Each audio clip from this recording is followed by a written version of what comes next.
Good morning. Hi, I'm Sharon from Blue Moon Gardens. And I'm Mary from Blue Moon Gardens. And it's May. No, it's May 1st. May 1st. Yeah. Moving May on. Day. May Day. I know Amy was talking about May baskets. Did you do May baskets? No, I never did. I don't know. We did something, but I can't really What, you decorate a little basket? Yeah, she said she used to take her bicycle and do ribbons on flowers and go and ride her bike with the basket. Oh, that sounds like fun. Deliver to her friends. I thought, what a sweet little thing. posies? Yeah. Yeah. Oh, I know. Wow. So that's she was a very flower cool. girl even when she was little. Yeah, that's great. Cute. That is cute. So anyway, it is 50, well, it was 55 on my way to work, and I'm in shorts because it's supposed to be 85, so ooh, I'm kind of cold right now, but that's Yeah, and all they're right. saying 90 degrees tomorrow. Wow. I know, but Yeah. then I guess we get a cool down again. Good, so. good. We've had a beautiful spring, I have to say. We've had a gorgeous spring It here. has It's been great. Well, to me, since this whole virus thing started, has felt like an eternity. Yeah. I mean, just like the spring has been an eternity long. I mean, it's weird. It's just weird. Yeah, because, you know, there's so much uncertainty about the future. You just, you know. It just sort of drags on you. It does. It's It odd. does. It's been a really interesting spring for us. Of course, when you have a nursery, you live for the spring because that's really the, you know, the big moment in your life. Yeah, it's every like year. Christmas for retailers. Right. So right as the spring was about to kick off was when the virus kicked off. So we were like, oh no, you know, what is going to happen? So, but it has been a very, very interesting spring because it has been a mob scene, seriously. Oh, it has. Well, everybody's home, so they're working in their yards. A lot of new people are vegetable gardening, which I think is great, getting involved in growing their own food or just getting involved in growing things. Because I think once people start doing that, they'll really get hooked because gardening is just It's great. kind of addictive. Oh, it is. It is. Well, and it's, you know, I think it's a healthy addiction. Right. Healthy habit. Yeah. And, you know, a lot of people are like introducing their grandkids to it. Mhm. It's been really fun. Everybody's been really jolly and fun and really enthusiastic. And it's been a really fun spring. I mean, I hate to say that in the midst of all this, but we've been having a good time, actually. We have, yeah. Yeah. And I really like the fact that we're able to offer a beautiful and peaceful respite for people. They've been stuck in their house and they come out here and they walk around, except for the traffic, and my neighbors occasionally shooting their guns. They say, oh, it is so calm and peaceful out here, and they really enjoy that because they're outside enjoying the beautiful weather and having beauty around them, and you know, it just gives them a break, which I'm really happy we're able to provide for them. See, and we kind of take that for granted because that's just our everyday life. Exactly. You know, I mean, that's just norm for us. So. But I have been very grateful this spring that I have a job where I can still go to my job and feel healthy and be outside and look at pretty things. Yeah, and look at pretty things. It's been really great. I don't know about you, but I've upped my gardening game this spring. I haven't much. Yeah, I can't say I have. I've just been doing more cooking. Oh, well, that's Yeah. good. Although Yeah. we do have our huge vegetable garden again this year, so, and it's been a few years since we've been able to do that. Oh, great! I have a big truck doing a delivery right now. So Can you hear it? It's coming on in. you'll probably hear it beep beep as it backs up. So luckily they're delivering hopefully potting soil to us because we've, like a lot of grocery stores, have been experiencing shortages this spring, and potting soil is one of the things none of our suppliers seem to be able to get a hold of right now. Which Weird. is so bizarre. But I'm assuming it's just the supply chain down the line has been interrupted, so they can't make it and can't get it to us. So we've had some plant shortages too. So, you know, try to bear with us. I'm sorry, there are just certain things we're not able to get.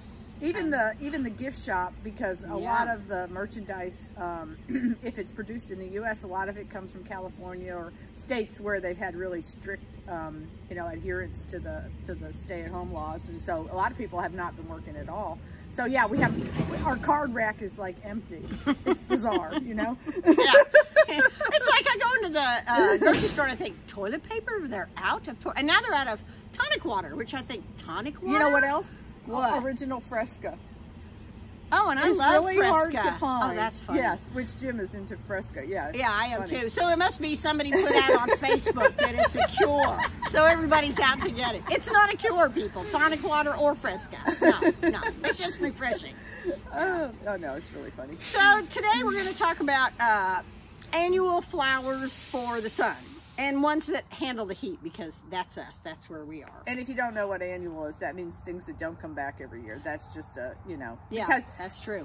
We like annuals just for filler a lot, or for pots a lot. I mean, even though they don't come back, and we're a lot into perennials that do, they provide you that real wow factor in your garden a lot of times. Yeah, because they bloom for months, most of them Constantly. do. Yeah. Yeah. And that's nice. So, yeah, when Sharon does garden design, so when she does designs for people and they say, oh, I want, you know, perennials, and I want no care. Well, there is no care. I'm sorry. There's nothing no that's care. no care. Yeah. But there are things that will, you know, provide you a lot less maintenance. But so, but she always puts pockets of annuals in there. She says you really need that pop of color. Or if you don't want them in your beds, put some pots out there and put annual color in them, because they just give you months and months of flowers, which is really nice. And we'll talk about foliage color, because we're all into that. And too. that's one thing. At home, mostly I garden with green. I'm a green freak, even in my pots. But this year, I guess because it's so crazy and I feel so insane some of the time over all this, that I have flowers this year, which is really interesting. Yeah. I think. Yeah. So I have like color, which is fascinating. It is. Okay, so we'll just get into it. This is Here, I'll hold them close. So okay. Thank you. See. This is a euphorbia, which is a huge category of plants. There's lots of different kinds. And what's the name of this one? Diamond Frost. Yes, Yes, it is Diamond Frost. That's We our love favorite. this one. Yeah, it looks a lot like baby's breath, which doesn't grow in Texas very well. So this is a great filler in a pot, mixed pot. And it's also nice in the flower bed to put in between taller blooming things and like ground covery kind of plants. It's just, it adds a nice airy texture. It's wonderful. The first time we saw it was in those big pots. Do you remember at the Dallas Arboretum up on those columns? Oh yes. In the middle of summer, just looking stunning. Yeah. It's And really... if you go to we love the Dallas Arboretum. It's a wonderful one. And there's a lot of East Texas Arboretums that are worth going to too, which is where we are. And you can get great ideas for, you know, you can see what things look like in the middle of And the they do summer. a trial garden too, Yeah. which they don't water, I think. Isn't that right? They just kind of No, leave it out there? I think it's Overton that doesn't water Okay. theirs. Yeah, I think Dallas does. So a lot of times you can see what things really do. Yeah. So I'm just doing this. There's no rhyme or reason or order to this. This is purslane. And we've noticed the deer love this, because I didn't stock it last night because the deer have been coming up into the nursery and eating our purslane. They just, because there are some edible for humans too, edible kinds of purslane too, but these, They're succulent. yeah, they are. And they have a lot of nutrients, some of them, but the more ornamental ones are not the ones you really want to be eating. They won't hurt you, but you still don't want to eat them. But they flower all summer. They thrive when it's the hottest, you know. They don't take a lot of water. They can do baskets. They can do beds. Yeah, they make a great ground cover. They stay really low. Yeah. The only thing about purslane and portulaca is that the flowers open up We're during not the even day. recording, are we? I think we are. Yeah, we are. Okay. Good. All of a sudden, I thought, uh-oh. Our background noise of the truck unloading. Excuse me. Yeah. So, yeah, the flowers close up in the evenings. So if you work, you know, and you only come, you know, you sometimes miss the flowers because they're open just during the day. I really love zinnias. Sharon does not like zinnias, but I love zinnias. And this is a really tall zinnias, which I even love because they make great cut flowers. I like tall ones better than short ones. Okay. Yeah. But they get foliar diseases, and the leaves look really ugly in the summer, really ugly. So, but these new varieties that are short, this is a profusion zinnia, their foliage stays a lot cleaner, but they only get about, what, 12, maybe 15 inches tall. They don't bloom heavily in the summer when it gets really hot, but when it starts cooling off again in the fall, they are fabulous. And they do come in a really wide range of vivid colors. They do, which is nice, because there are a lot of these flowers that you can only get in like pinks and reds and whites, and these have yellows and oranges and white and pink also. Yeah, So and that's nice. Summer, yeah. Okay, This is a flower a lot of people don't know. Why don't you talk for a while? okay, I will. Thank you. This is Melampodium, and it's a little moundy. It needs a better name. It does need a better name. It's a weird name, but it's in the same family as Blackfoot Daisy. That's Oh, a okay. Melampodium That's too, true. which is interesting. But anyway, it blooms continuously, and it does also thrive when it's really, really hot. And you don't have to deadhead it. Yes. You don't have to cut off the old flowers. And I don't know about you, but I really like plants that you don't have to deadhead. I mean, there are a few that I'm willing to do, but on the whole, I really like things that just do their thing and you don't have to. There you go, the no maintenance thing. Right. There you go. So anyway, this is really a sweet little thing, and does really well. And even though the flowers are small, it makes hundreds of them on one plant, so it's very and it reseeds a lot and comes back on its own, so you don't have to replant them every year. But we've noticed every year they come back, they get a little taller. Yeah, interesting. So that is interesting. They must revert to their Yeah. heritage. Okay, this is Angelonia, Also called summer snapdragon. which this is a plant Mary doesn't like, but I really like it. We all have our favorites, you know. Anyway, this one, the reason I like this is because I like the cottage garden look of spiky flowers. Yeah. And we can't really grow in our climate in the summer delphiniums and foxgloves and all the things you see in the magazines that would represent that. We do have salvia, We have salvia. but not a lot else. Yes, but so Angelonia mimics that to me. So that's why I've always really liked it. And this actually is the variety that I love. This is Serena, which they've come out with a lot of different ones after this. This was kind of one of the first ones that came out. And to me, it's still one of the better ones. It blooms newer more. is not always better. No, it's not. And this one blooms consistently, I think, through the summer, a lot better than some of the others who kind of take a break when it's really hot. So I really like this. But it gets like 18 inches tall, and I use it in pots and in the ground, both. So. And it's got a sweet little flower that looks like an orchid. Yeah, what do they call them? Summer snapdragons, too? That's Yep. another name for them. All right, here we go, Penta. So Penta is a butterfly plant. So even if you are not into annuals, you should always have Penta, truly, because they attract they butterflies sure big time. And we used to be able to get tall Pentas, which I really love, and I asked Roger the other day, and they're not doing Oh, this too bad. anymore. They were like our last So 3 feet source. tall. Yeah, which is unfortunate because they really made a stunning show. But now the ones you get are like 2 feet and under, depending on the variety. But they also will grow in some shade. They don't have to have full sun, which is also makes them more useful for those people who don't have a real solid sun place. So they come in more like the pinks and reds, violet, white, more of those sorts of colors, but they kind of look like a verbena, actually. And they make a great cut flower too. Yeah. So that's another nice thing about it. This is a great little kind of unusual plant. It's gained in popularity. Yeah, it has bat face I don't know kufia. if you can see the... So kufias do really well in our climate. They hold up to the heat really well. A lot of them are perennial. that. This one doesn't always come back, but it's got the sweetest little flower that really does look like the head of a bat. Yep. So we used to sell it as a kind of a what do you call that? I don't know where you're I don't know. I hate getting old. You know, unusual plant. But Yeah. a lot of people know it now. Yeah, but a lot of people know it, and they realize it's a tough plant. It makes a nice hanging basket, and it does a nice little edging plant. So, and the colors are really interesting, red and purple together. Okay. Think The well-known periwinkle, and even though people get really bored with periwinkle, it is one of the most heat-tolerant plants you can grow in the summertime. And now there's new trailers also. So this one's upright, little moundy, and the others that are trailer are flat and more like ground They're called cover. they usually have Cascade in their name. And you see them in hanging baskets as well as draping out of a pot or as a ground cover on the ground. So it's really hard to beat periwinkle when it finally gets really, really hot. Like, this is not my go-to this time of year. I don't think of it so much. I kind of am looking at all the other little pretties, you know. But once it gets really hot, you'll catch me taking these home and planting them because it's great filler and it does so well. Yeah, so I really But do that's like one thing periwinkle. about them is if you plant them too early and it's too cool, they will not thrive. They're like basil and tomatoes and peppers. If it's cool outside, they are not happy. And okra, ask me about that okra I planted How does it look? last month. Well, it's still this tall.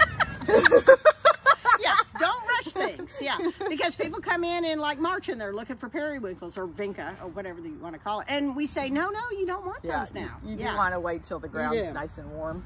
So here's a new variety of periwinkle. I love this. These are sweet. Kawaii? Soiree. Soiree. Yeah. Okay. Like the party.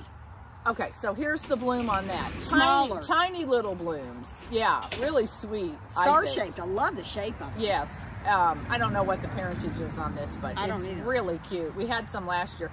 And they come in some really odd colors. Like we had this one that was almost orange, which is bizarre in a periwinkle. Yeah. Because they're all in the pink, you know, the white, pinky tones. Range, yeah. You're right. So very interesting little plants. So. But these can do in a really dry location. Yeah, that's true too. So if you're the kind of person who forgets to water your pots, this is a great plant for that. Oh, you got to sign the ticket, dear. Oh, I have to get up.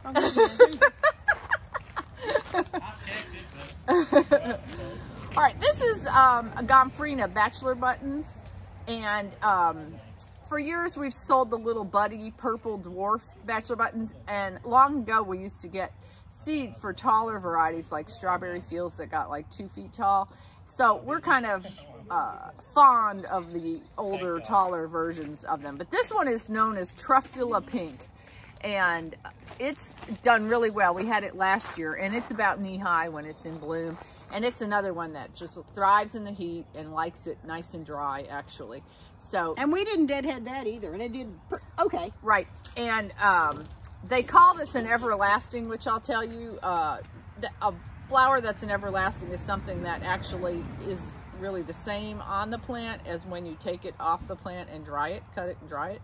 So this one's called an everlasting, so that's really cool. Yeah, so a lot of Gompphrenas do really well here. Yep. They hold up to the heat very well.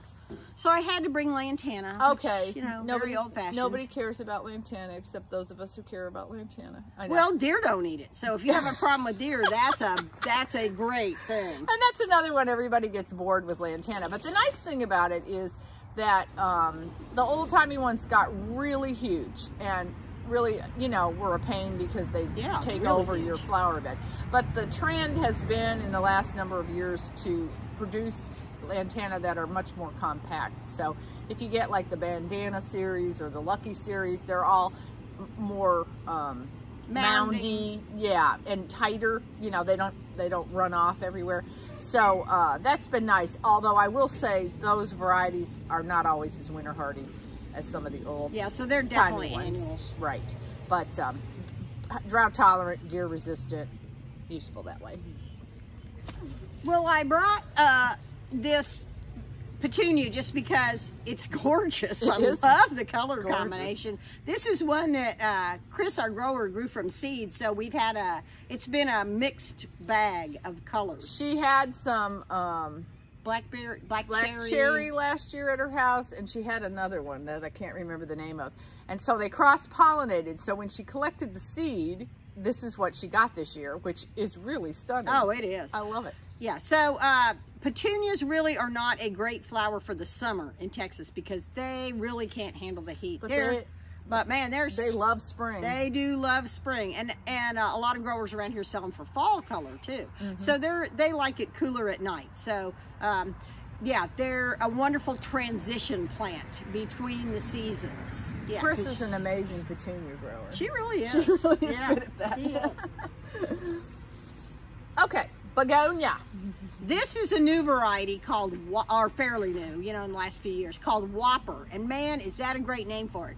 The leaves are big, the plants get really big. They get like 2.5, 3 feet tall and almost as wide. It's pretty incredible. And it can stand full sun, which most begonias can't. They need, in Texas, they need some shade in the afternoon. But the bronzy leaf ones are your sun lovers. But yeah, exactly. It's pretty nifty plant. It is. It's called Whopper. Whopper, I did say that. Okay. Yeah. Yeah, so it's a stunning plant. Really big bang for your buck. Yeah, so that's a really good one to be looking for. Okay, so there's plenty more out there than that, but that's all we're going to talk. That's all we have right now that we could actually show you. Yeah. So pretty soon we got another truck coming in this morning. Well, 2 maybe. And it's just been, it's like Christmas. We just love it. It's funny that we can still get all excited. Oh, I know. A truck comes and things come off. We're like, oh, this is beautiful. Oh, this is, yeah. I still being excited about my job. It makes it fun. Yeah. Anyway, so we expect a nice, pretty weekend. So we hope to see a lot of you out here, and yeah, enjoy. Stay safe. Yeah, enjoy gardening. See ya. Bye.